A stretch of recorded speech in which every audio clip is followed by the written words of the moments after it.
My name is Julia Taber. My name is Paul Taber. And we're certified holistic nutritionists at rossumhealthy.com, helping you get on top of your hormonal imbalances and create the body and life that you love living in. So today we wanted to dive into an exciting topic, and that is how we do it in our family.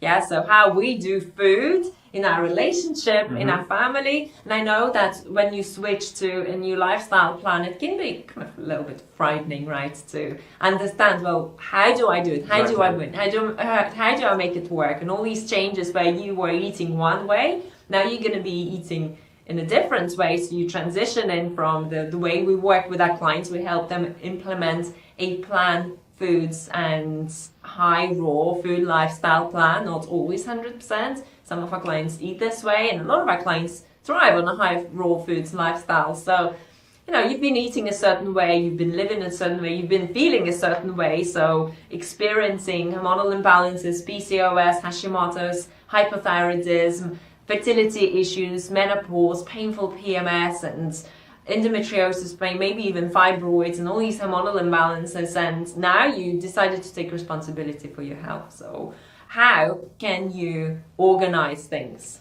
So fantastic. Yes, so I'm the lead in the family when it comes to food, so I order all the food and make sure we got everything that we need. Let's start off with where we get it from. So we get it from the local fruit shop. So we get to a local fruit shop here. They have lots of different fruits. Bananas are a big staple on this diet. They're fantastic because they've got lots of fiber, lots of calories, they're sweet, they're easy to store, they're relatively cheap to buy.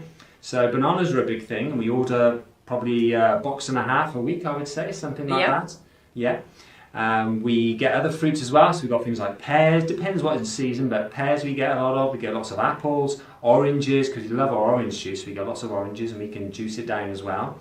But really, like before, it really comes down to planning, right? So it's when the first thing that we do with our clients when they come to us is we plan everything. They understand what they're going to be eating for breakfast, lunch, and dinner, what they have to eat in order to get well, and then how to manage it all, right? So if you are working from home, then your planning your food is going to be different compared to when you travel to work, and especially if you sort of spend 12 hours away at work, because you'll really need to plan, and that's going to be different compared to you traveling. For example, some of our clients travel for work, so all these things need to be taken into consideration, right? Absolutely, yes. So, you know, as you say, you said if you're traveling or you're going to work and to be there for a long time, have you got a fridge there? Can you take a smoothie with you? Perhaps you can make it before you go. You can store it in the fridge as well, or perhaps you can make something there if that's possible in your workplace. So you have to look into these areas and understand, you know, what you can do and can't do, and then plan from there. So, you know,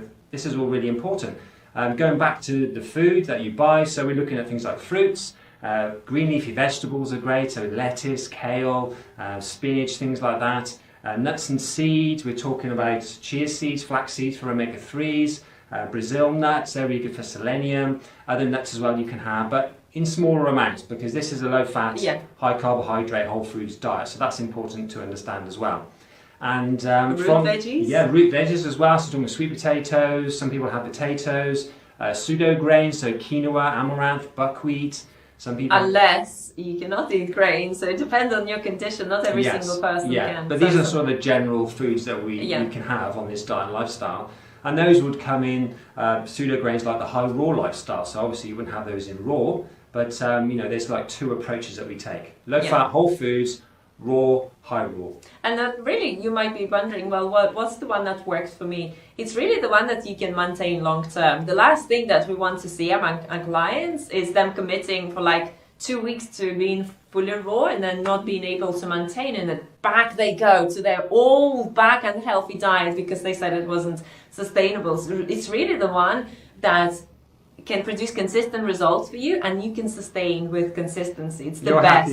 You're happy with over the long term. Well, I mean, you'll still need to experience those moments when you grow and when it's like this. It's challenging, right? It's challenging. There's a bit of tension there. Even maintaining this lifestyle, it's good because you are growing, but at the same time, it's the lifestyle that you need to have for your health and also the lifestyle plan that you can maintain, so you can actually maintain it.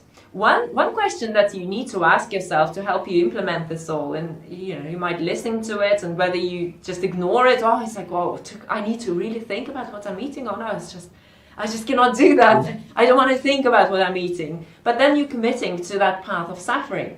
So you need to make that decision. Your why needs to be stronger than all the challenges and obstacles that you experience along the way. So if you have a really strong why, and for us, who's responsible for your health? We are. As for your health? Yeah, I am. Yeah. Yeah, so who's totally. responsible for my health? Me. You are. Paul cannot do it for me. No. You make my smoothies. So. I do, yeah, so I'm partly responsible, I suppose. Yeah, so Paul makes my smoothies. And, Okay. This is the best. This is the best, and juices also. I try my best. And so partly you're responsible. Yeah. Okay, a little bit. Yeah. But come on, guys. Jokes aside, you are responsible for your health. No one can do it for you, and you have to take that responsibility for your health and understand. Well, what do I want to experience? One of our clients came to us in her 60s, and she said, "You know what? My knees are already playing up. I don't want to be in a wheelchair when I'm in my 70s. And think about it. How do you want to age? If you are in your late 30s, 40s, 50s, 60s, it's a great time to think about it, because it's not actually that far away. And the health that you're going to be creating now is what you'll experience in the future as you are aging. So your why needs to be strong. Your why needs to be understanding that level of health that you want for yourself, for your family, and for community around you, and you being a shining example and inspiring people around you. And that's going to determine that next action that you will take. And that's going to make you realize, oh, I actually really need to invest into my health and commit to my health and get help, because I cannot do it on my own. Or it's going to be, oh yeah, well, whatever, it just doesn't matter. Yeah, it's just another video that I watched. And just add to my collection of 1 billion videos that I've seen already on health and not do a thing. You've got a choice. So let us know in the comment section, what choice are you going to make after watching this video? And also, what are you going to order? What are you going to go and buy? Let us know in the comment section. Ciao. Thanks for tuning in. Thanks. Bye.